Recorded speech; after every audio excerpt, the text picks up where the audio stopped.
Los presupuestos generales del Estado no tienen dinero consignado para costear unas nuevas elecciones generales.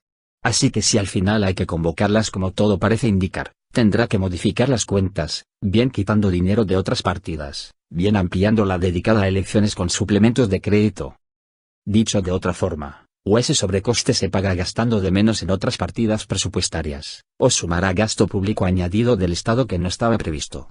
Y, en este último caso, acabaría computando como déficit añadido. El importe no es desdeñable. Repetir las elecciones generales conllevaría un coste añadido que supera ampliamente los 150 millones de euros que no existen en los presupuestos generales del Estado.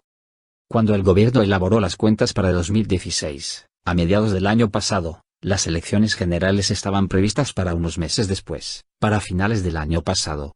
Pero no contempló la eventualidad de un endiablado resultado que pudiera forzar a repetir los comicios en 2016. De ahí que la partida reservada a procesos electorales fuera dotada únicamente con 22,2 millones de euros. Solo se contaba con un escenario cierto de citas electorales autonómicas para 2016 en Galicia y en el País Vasco.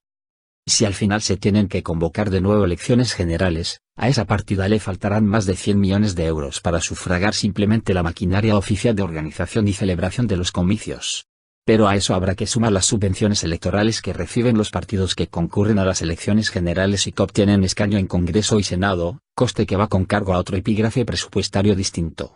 Y por este concepto, las subvenciones electorales, el gasto extra que se tendría que afrontar con una repetición de elecciones generales podría incluso superar los 50 millones de euros. En las elecciones generales de 2011, por ejemplo, los partidos que se presentaron se repartieron por subvenciones electorales unos 65 millones de euros, según el cómputo que en su día hizo el Tribunal de Cuentas.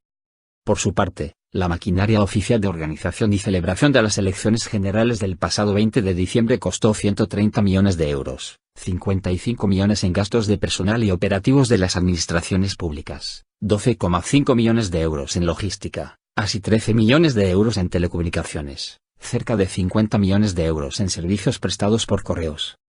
Nutridas subvenciones a los partidos. En cuanto a las subvenciones electorales a partidos políticos, están tasadas en varios conceptos. De una parte, se les entrega una subvención directa de 21.167,64 euros por cada escaño que obtienen en el Congreso o en el Senado.